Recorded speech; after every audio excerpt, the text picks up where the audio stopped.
ಮುಖ್ಯಾಧಿಕಾರಿಗಳಾದ ವೀಣಾರವರ ಅಧ್ಯಕ್ಷತೆಯಲ್ಲಿ ಇಂದು ನಾಗಮಂಗಲ ಪಟ್ಟಣದ ನೆಲಸುಂಕ, ಸಂತೆ ಸುಂಕ, ಬಸ್ ನಿಲ್ದಾಣದ ಸುಂಕ ಹರಾಜು ಪ್ರಕ್ರಿಯೆ ಪುರಸಭೆ ಆವರಣದಲ್ಲಿ ನಡೆಯಿತು. 10ಕ್ಕೂ ಹೆಚ್ಚು ಬಿಡ್ಡುದಾರರು ಟೆಂಡರ್ ಪ್ರಕ್ರಿಯೆಯಲ್ಲಿ ಭಾಗವಹಿಸಲು ಅರ್ಜಿ ಸಲ್ಲಿಸಿದ್ದರು. ಆದರೆ ಟೆಂಡರ್ ಸಮಯದಲ್ಲಿ 3 ವ್ಯಕ್ತಿಗಳನ್ನು ಹೊರತುಪಡಿಸಿ ಎಲ್ಲ ವ್ಯಕ್ತಿಗಳು ನಾಪತ್ತೆಯಾಗಿದ್ದರು.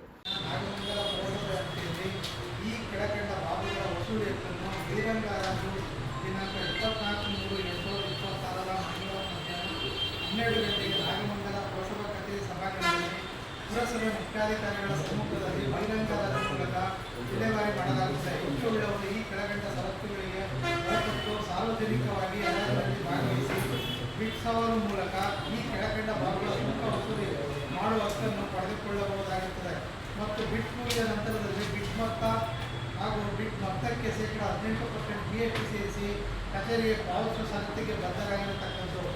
ಸುಂಕ ವಸೂಲಾತಿ ಹರಾಜು ಬಾಬುಗಳ ವಿವರಗಳು. 1. ದಿನವಹಿ ನೆಲಸುಂಕ ವಸೂಲಾತಿ ಮಾಡುವಕ್ಕೂ ಶುಕ್ರವಾರ ಹೊರತುಪಡಿಸಿ 1/4/2026 ರಿಂದ 31/3/2000. ನೆಲಸುಂಕದ ಟೆಂಡರ್ ಪ್ರಕ್ರಿಯೆ ಶುರುವಾದ ತಕ್ಷಣ ಕಳೆದ ವರ್ಷ 6 ಲಕ್ಷಕ್ಕೆ ಹೋಗಿದ್ದ ಮೊತ್ತಕ್ಕೆ ಅಲ್ಪ ಪ್ರಮಾಣದ 3 ಲಕ್ಷಕ್ಕೆ ಬಂದು ನಿಂತಿತ್ತು. ಅದೇ ರೀತಿ ಶುಕ್ರವಾರದ ಸಂತೆಯ ಸುಂಕವನ್ನು ಕೂಡ 1.5 ಲಕ್ಷಕ್ಕೆ ಕೂಗಲಾಯಿತು.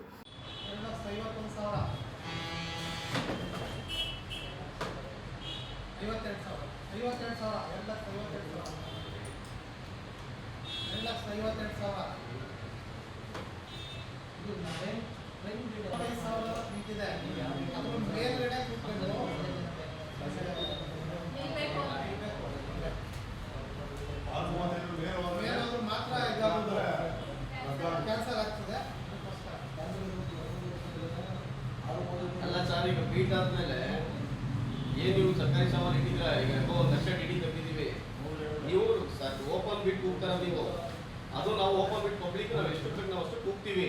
ಅದು 5 ಲಕ್ಷ 3 ಲಕ್ಷ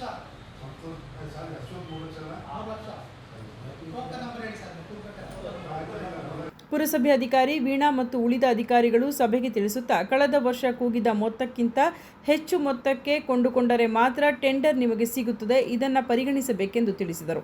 ಆದರೆ ಬಿಡ್ಡುದಾರರು ಶೌಚಾಲಯ ಟೆಂಡರ್ ಅನ್ನು 15 ಲಕ್ಷಕ್ಕೆ ಇದ್ದಿದ್ದು 4 ಲಕ್ಷಕ್ಕೆ ಇಳಿಸಿದ್ದೀರಿ. ಅದೇ ರೀತಿ ನಮಗೂ ಕೂಡ ಈ ಟೆಂಡರ್ ನ್ಯಾಯಬದ್ಧವಾಗಿ ನೀಡಬೇಕು. ಟೆಂಡರ್ನಲ್ಲಿ ಭಾಗವಹಿಸಿದ್ದವರು ಅವರಿಗೆ ಸುಂಕದ ಟೆಂಡರ್ ಅನ್ನು ನೀಡಬೇಕೆಂದು ಒತ್ತಾಯಿಸಿದರು.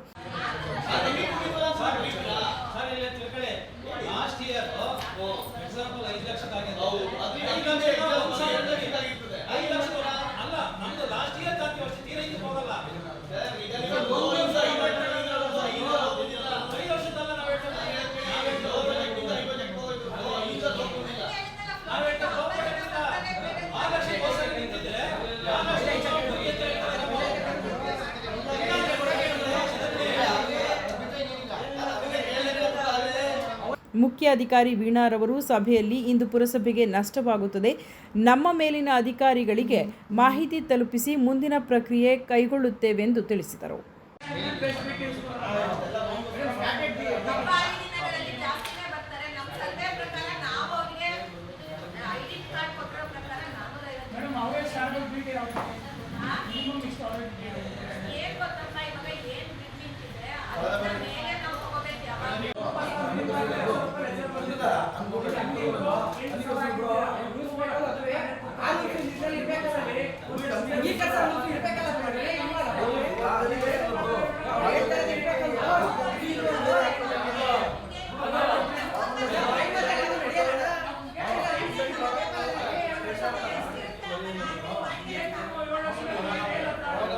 Gracias.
ಈಗ ಕೂಗಿದ್ರು ಮುಖ್ಯ ಅಧಿಕಾರಿಗಳು ಅದನ್ನ ಅಂಗೀಕರಿಸಬಹುದಂತೆ.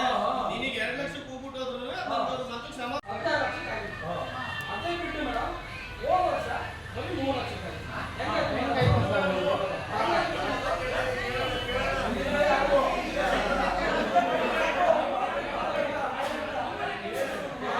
ಸುದ್ದಿ 3 ವಾಹಿನಿಯ ಹೆಚ್ಚಿನ ಮಾಹಿತಿಗಾಗಿ ಸಬ್ಸ್ಕ್ರೈಬ್ ಆಗಿ ಹಾಗೂ ಬೆಲ್ ಬಟನ್ ಒತ್ತಿ.